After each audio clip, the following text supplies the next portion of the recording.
is that a kind of a complaint? And quite frankly, that's the reason this committee was drawn together, because it's become abundantly clear that the civil rights of children are being abrogated, perhaps by the court itself. Now, okay, ladies and gentlemen, okay, I guess I need to cover this again. Hit a button there, Senator. Just a minute, Doctor. I need to cover this again. We cannot have any outbursts like that. No moans, groans, or clapping, okay? There is a decorum here in the Senate. We need to make sure that we're gathering information here. This is not a court of public opinion. That is outside on the plaza, okay? Please, if we have an outbreak like that, I don't want to have to excuse people from the room. This hearing is for you, okay? So let's make sure that we give the individual who is at the podium due respect, and let's not have an outburst like that again, okay? If you would, sir, could you, I'm going to restate the question because it totally broke my train of thought. If there is a parental complaint that is made to the Board of Psychiatric Examiners that there has been harm done to a child, I presume that that is something that the board would take very seriously. Absolutely. Okay. And it's the Board of Psychologists Examiners, and if there is a complaint like that filed,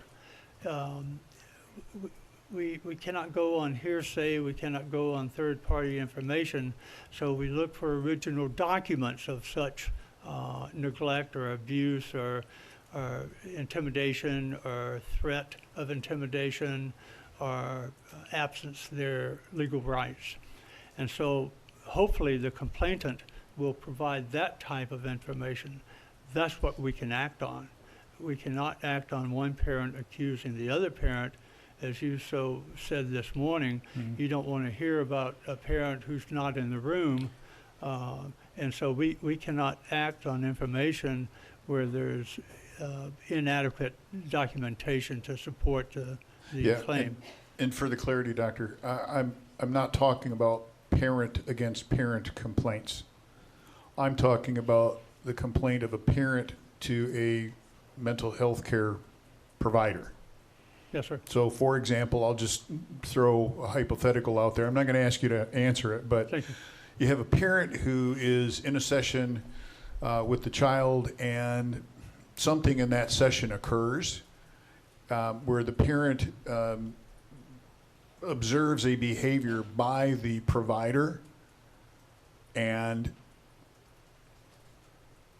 takes note of that, and then subsequently files a complaint about the interaction with the provider. I understand that some of these interactions can be hostile. This is a really sensitive area of life. I get that. But I guess where I'm going with this question is, this is about an interaction with a parent and the provider, or the child and the provider.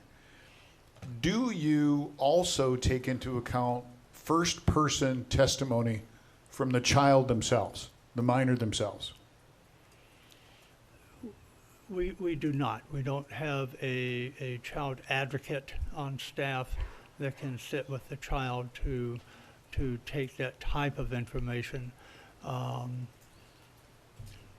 think that would be an excellent recommendation to your group and to the House to undertake and put that to codify that, where that would be a possibility.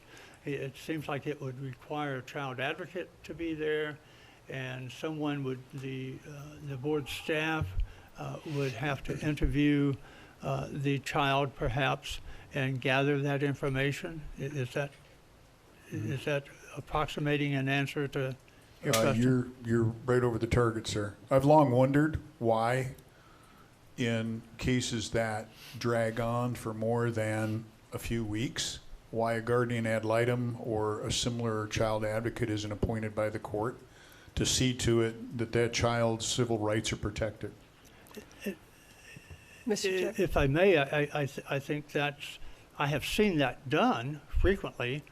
We have guardian ad litems in criminal cases and also in guardianship cases all the time. And I also remember back when I was doing child custody work many years ago that guardian ad litem would be appointed. So That depends on the court. I'm sorry, I didn't mean to cut That you off. depends on the court. Mr. Chair? Just let me finish real quick. So in your professional opinion, I think I heard you say that you believe that that would be a good addition, perhaps, to statutory assignments in order to make sure that the civil rights of the child are also represented in the courtroom. Is that an approximation of your answer? I think a guardian ad litem being appointed could fulfill that role for protection of the child would be a wonderful idea myself.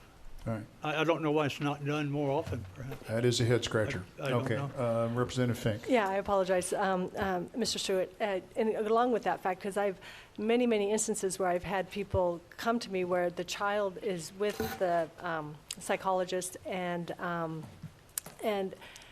there has been what's documented, because you said you look at the documents. What the document is not what the child reports.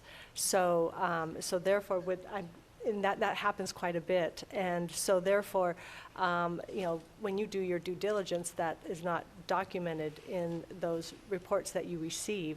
So I'm hoping that the guardian ad litem would that take care of it, or being able to even have parents in attendance, or what would be other suggestions in regards to helping that out? I think the guardian ad litem, Representative Fink, would be a good approach to that. You still have the psychologist in the room with the child by themselves. Is that the indication? So you still have that situation. So what the child reports to one parent, I think we all know that is not necessarily the thing that the child reports to another parent. And so hopefully the guardian ad litem would be able to get a more neutral environment and get an answer approximating accuracy. All right. I do have another question, or did you want to ask another one along that line? One more. Let's Go get for it. No, go ahead. One more question for this gentleman. Okay. One thing is, just generally speaking, would it violate the ethical canyons? We talked about, the ethical standards for psychologists to reject, ignore, or fail to acknowledge official reports from other court-appointed professionals, such as social workers or investigators, whose findings might contradict the psychologist's conclusions. Let me see if I understand the question, Representative Fink.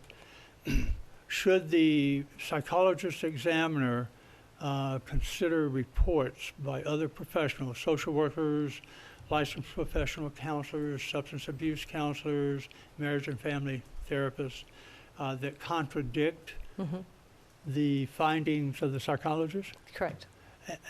Absolutely. Okay. Absolutely. In a fair hearing of the facts, I consider contradictory reports all the time in criminal cases, and I would think that would be most appropriate in juvenile cases. Okay. Thank you. This is probably more a question for, I'm sorry, members, any other questions for the doctor? No? Okay.